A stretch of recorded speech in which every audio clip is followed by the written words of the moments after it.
Hello and welcome to Dialogue. I'm Yang Rui in Singapore. India has been proud of enjoying a comfortable GDP growth rate as well as a unique niche in power politics. But can India and China get along very well when both keep an eye on the Taliban in Afghanistan and Pakistan? Will India be used willingly as a leader of the non-aligned movement by the United States to restrict the growing influence of China when China's global stakes will have to be protected in the current process of geopolitical reconfiguration in the post-Cold War era? Today, I'm very happy to be joined here by Dr. Sanjaya Baru, a senior research fellow with the International Institute of Strategic Studies. Before we start the interview, let's look at this. Indian Prime Minister Narendra Modi comes to the United States expecting to close a deal for deeper defense cooperation begun by his defense chief in April. That is when U.S. Defense Secretary Ashton Carter and Indian Defense Minister Manohar Parrikar announced a deal in principle which would facilitate greater interoperability between the Indian and American navies. It's a measure Beijing is watching closely. This just facilitates the sharing of logistics on the ground when you've already given agreement, for instance, of an American ship docking at an Indian port or something like that, or when you're at high seas engaging in an exercise or something. But still, anytime that you got a tangible marker like this, then I'm sure that countries that look at this and with some concern, like China, they'll point out and say that they're concerned about the growth in U.S.-India security relations. New Delhi also sees Washington as a key ally to help it gain entry to the Nuclear Suppliers Group, a group of supplier countries that regulate nuclear-related exports in order to prevent nuclear proliferation. Italy and China have opposed India's membership, saying it, like other members, must first ratify the Nuclear Non-Proliferation Treaty. A Chinese Foreign Ministry spokesman said in May, quote, "We have talked about our position many times. The NSG is an important part of the international nuclear non-proliferation regime, which is based on the cornerstone of the Treaty on the Non-Proliferation of Nuclear Weapons." India's ambassador to the United States also told reporters last week that Westinghouse and India are in advanced stages of negotiating a deal to build 6 nuclear power plants in India. The talks have hinged on New Delhi and Washington developing a new workaround to India's civilian nuclear liability law, long considered a sizable hurdle for the country's nuclear suitors. What they've come up with is an insurance product, primarily led by India's government-owned insurance companies, to put money in a pool that suppliers can buy into that would absolve them or at least pay off claims that arise from some kind of nuclear accident in the future. So we're all waiting to see whether or not Westinghouse and other suppliers look at this insurance product as good enough for them to make the bet at becoming suppliers for India. Welcome to Dialogue, Dr. Baru. A very senior U.S. government official said recently that U.S.-India relationship could be crucially important for maintaining the regional prosperity and peace in the Indian Ocean. Did he say so in the context of the emerging geopolitical rivalry between the U.S. and China? Well, I mean, I don't know why he said that. As far as we are concerned, we in India are concerned, we have always wanted the Indian Ocean to be a zone of peace. This has been a long-standing desire of India, that unlike in the Pacific and the Atlantic, which have seen big wars in the 20th century, we do not want to see conflict in the Indian Ocean region, because most countries in the Indian Ocean region are developing countries. You have African countries, you have Iran, you have India, you have Bangladesh, you have Malaysia, ASEAN. These are all developing countries. And in the 21st century, we would like Asia to emerge as the focus of development. So I think for our point of view, we want to see stability in the Indian Ocean. But Indian Ocean has become a very important channel for goods and for fuel from western parts, from West Asia to East Asia, to Japan, to Korea, to China, to the rest of Southeast Asia. So given the movement of both energy and goods, and India is in the middle, India seeks stability. If other countries are willing to work with India for stability in the Indian Ocean, United States, China, France, Japan, whichever other countries, we would be very happy to work with them.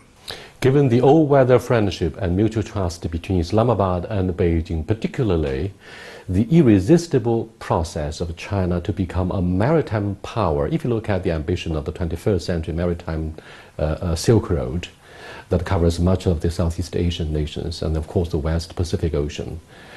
Then a question comes up like, although India is surrounded on three sides by the ocean, you have failed to become an effective maritime power.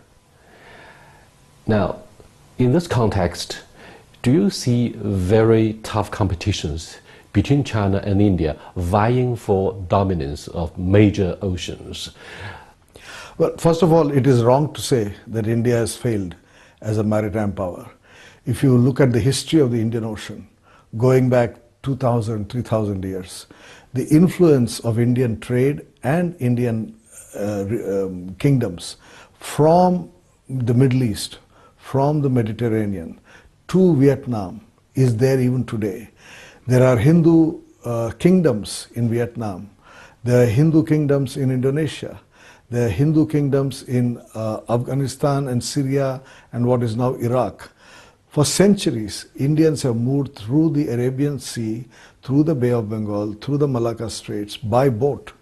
And therefore, there has been a long history of maritime activity as far as India is concerned. Is that a colonial history? No, this is pre-colonial. Colonial history starts only in the 17th century. In fact, the Europeans came and disrupted the Indian maritime links.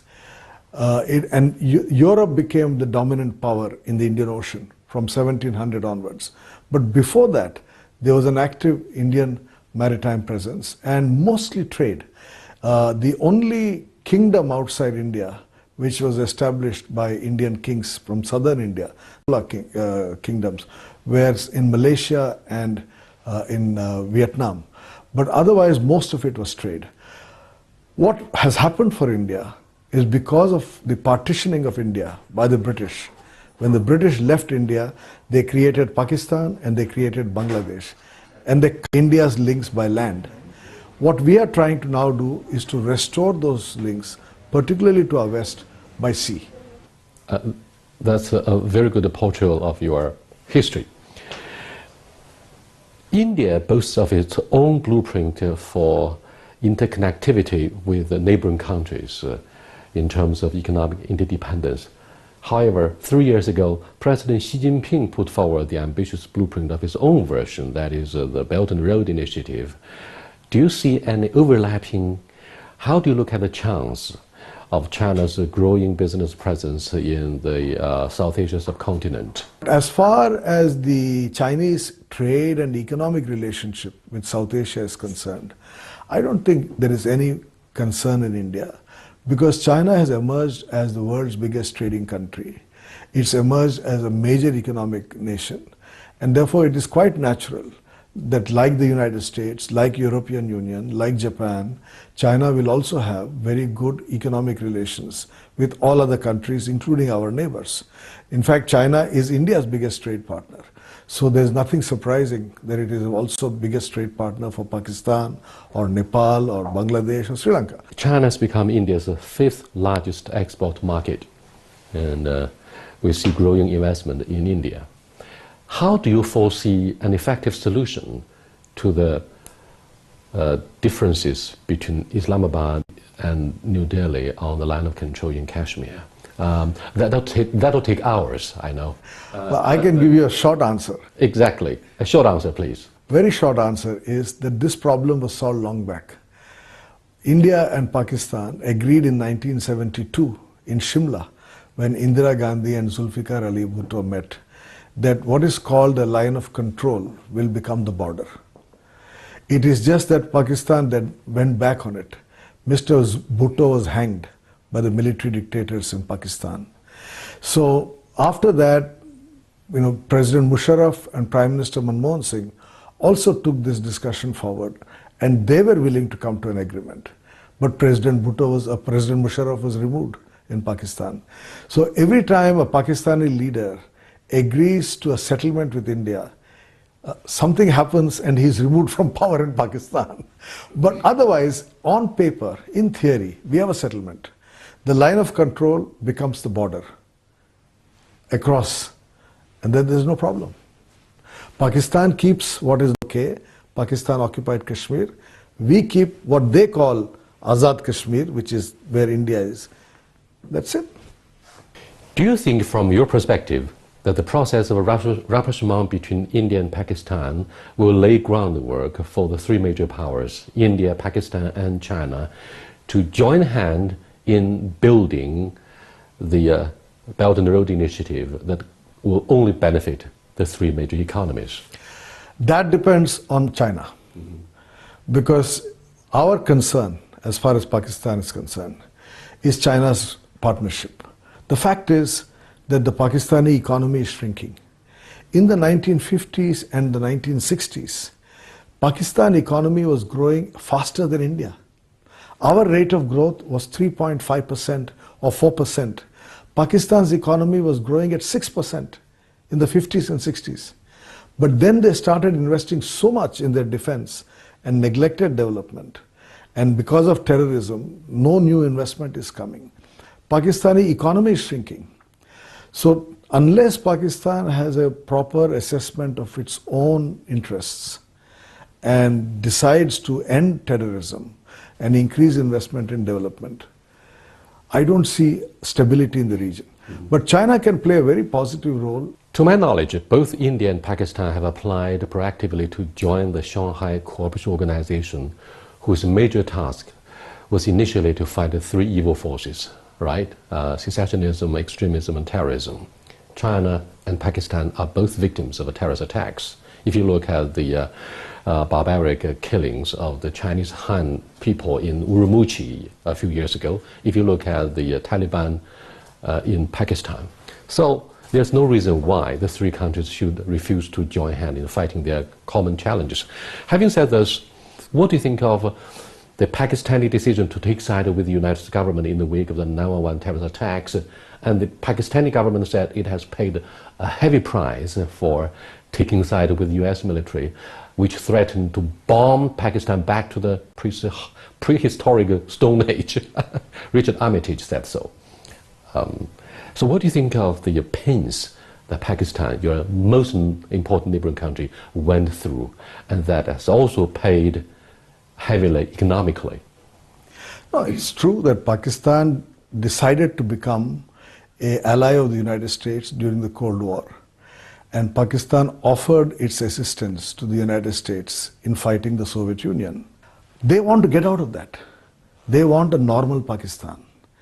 But the first step for a normal Pakistan is to end terrorist camps, to end jihadi camps in Pakistan. So Pakistan needs to look inside and see how can they stop all those groups which live in Pakistan and attack Afghanistan or attack Western China, Urumqi or Xinjiang, or come into India. Many of these groups, cross-border groups, are actually allowed to function out of. And I agree that Pakistan itself has been a victim of terror. I know they have lost more people. In fact, I keep telling my Pakistani friends that more Muslims have died in Pakistan thanks to terrorism than in India. The number of Shias who've been killed, or the number of minorities among the Muslims who have been killed is tremendous. So they have huge suffering internally. Thank you very much. You are watching Dialogue with Dr. Sanjaro Baru, a senior research fellow of Geoeconomic Politics and Geoeconomics with IISS, the sponsor of the current Shangri-La Security Dialogue. We'll be back in a short while. Stay with us.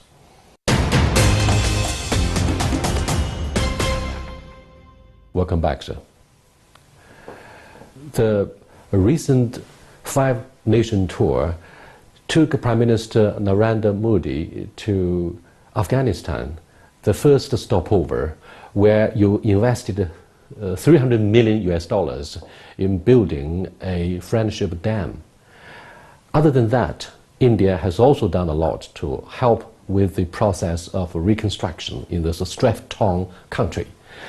Can you brief us on your policy towards Kabul? Well, first of all, it's very important for everyone to remember that Afghanistan has been a neighbor of India for thousands of years. It's only in 1947 that the common link between India and Afghanistan was broken when the British created Pakistan. So we have a long history. In our childhood, many traders in Indian cities were Afghans. They would come with goods from carpets or dry fruits or even from Central Asia. Afghans were very active traders. So we have lived with Afghans in India. In India, they used to be called Kabuliwalas, people from Kabul, the Afghans. So we have a cultural link with Afghanistan. Afghanistan has been one of the biggest victims of the Cold War. It suffered because of the conflict between the United States and Soviet Union.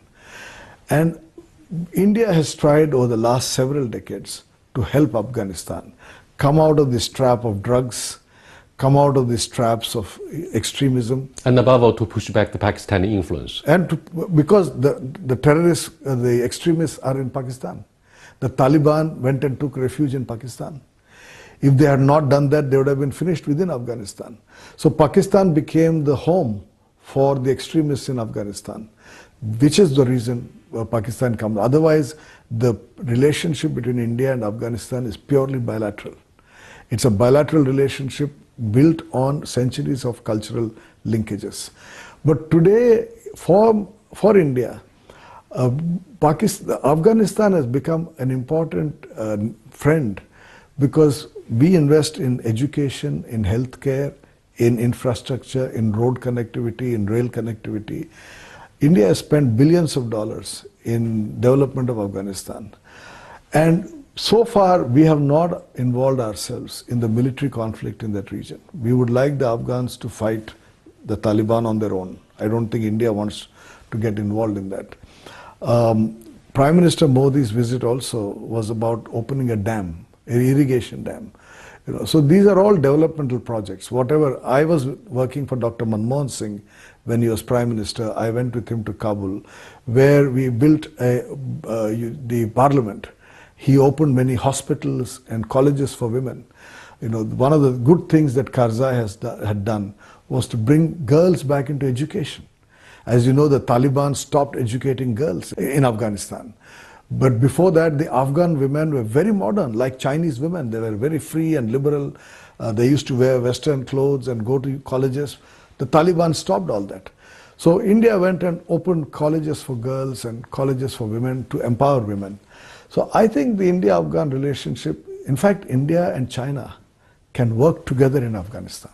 It's one country where both of us can help in the development of the Afghans. What do you think of India and China to both talk to the moderates of the Taliban? Because this is viewed far and wide as an inclusive policy. Include those political forces that are willing to get involved in the reconstruction process. You won't be able to resume law and order. What do you think? Well, I don't follow Afghan politics very closely, but I know that today Afghanistan is trying to be a democracy.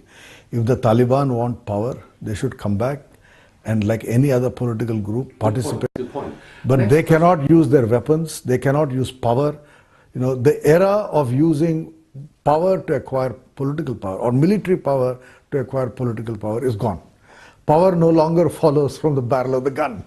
It comes from people's power, right? So therefore, I think the Afghans have to decide for themselves what kind of a future they want. Prime Minister Modi has been invited by President Obama, the lame duck, by the way, to visit the White House again. That will be the fourth of its kind during the presidency of Obama.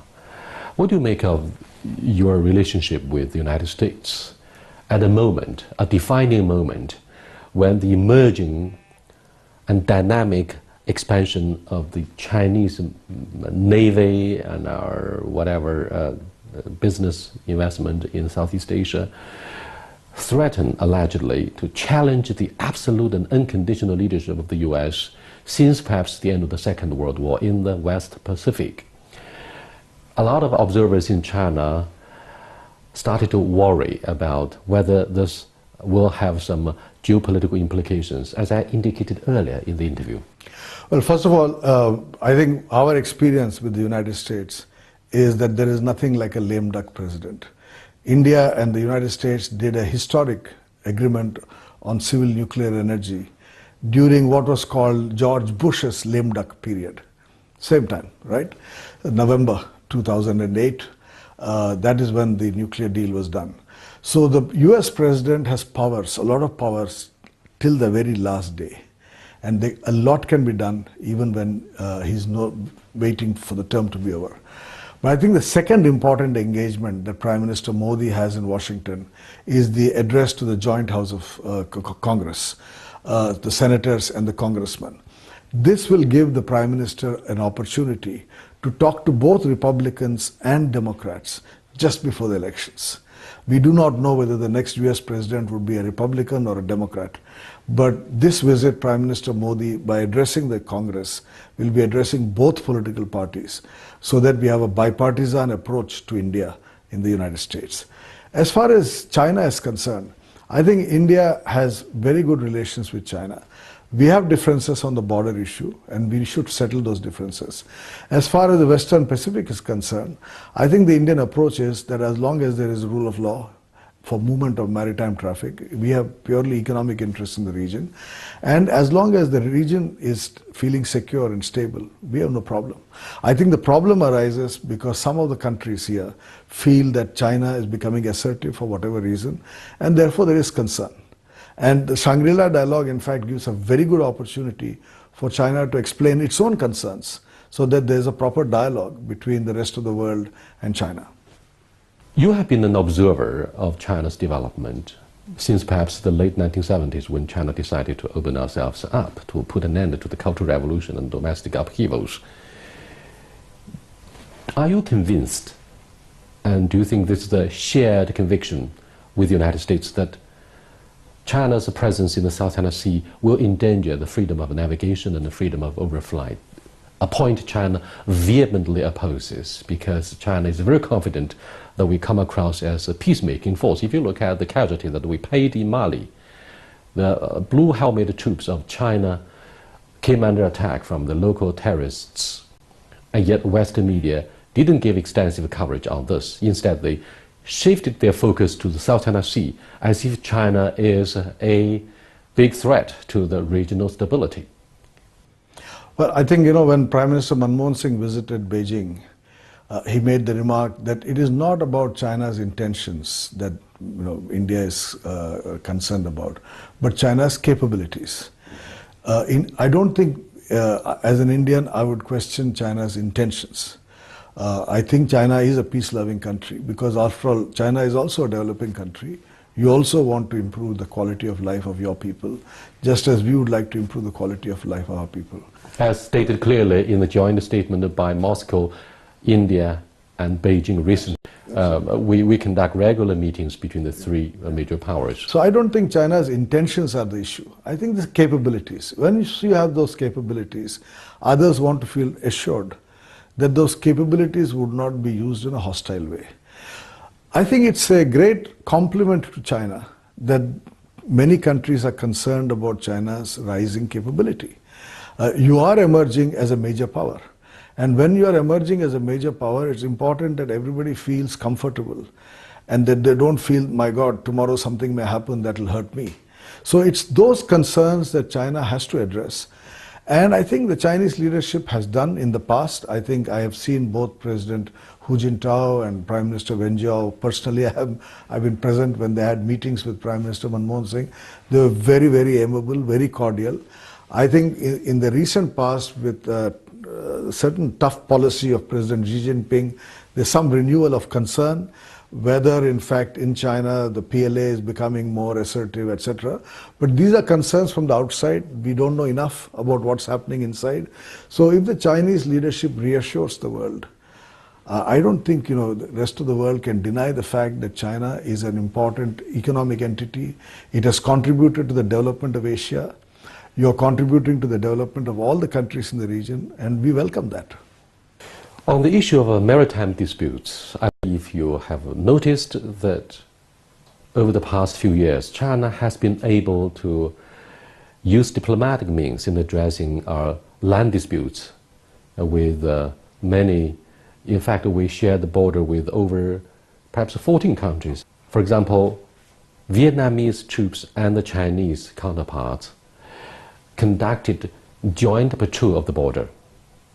to ensure that no drug trafficking would take place. We were able to find a solution to maritime dispute in the Tonkin Bay, or Beibu One. And Russians and the Chinese also solved their disputes on the eastern part of the border. Similar examples could also be raised to illustrate China's good intent and willingness to address these flashpoints. As an Indian, we would feel very reassured if China was more transparent in its dealings with our own neighbors. When Chinese nuclear submarines come into Sri Lanka or Pakistan, these are things that concern us. Have you noticed we have issued so many white papers and promoted transparency about China's defense budget? No, I know about the defense budget, but I think even today at the Shangri-La Dialogue, the Indian Defense Minister made this point that transparency is extremely important for trust. That public opinion in India would feel very reassured if there is greater transparency and clarity on the border issue, clarity on Pakistan, clarity on maritime intentions. I think greater communication from China and much more interaction between Indians and Chinese is extremely important. I welcome more people-to-people interaction between Chinese scholars and Indian scholars, Chinese journalists and Indian journalists, Chinese business and Indian business. Very important to build that trust because we are neighbors at the end of the day, India and China. And whatever the United States plans and intentions are, we have to be living together for centuries, as we have in the past. But I think at the moment, there is an issue of trust. And I know for a fact that our leaders have spoken frankly to each other about the fact that we need to build trust. So I'm hoping that in the years ahead, we will actually be able to resolve these issues. Thank you very much for being part of this meaningful dialogue in Shangri-La Security Thank you very much. Conference. Thank you. I enjoyed that conversation. Thank you.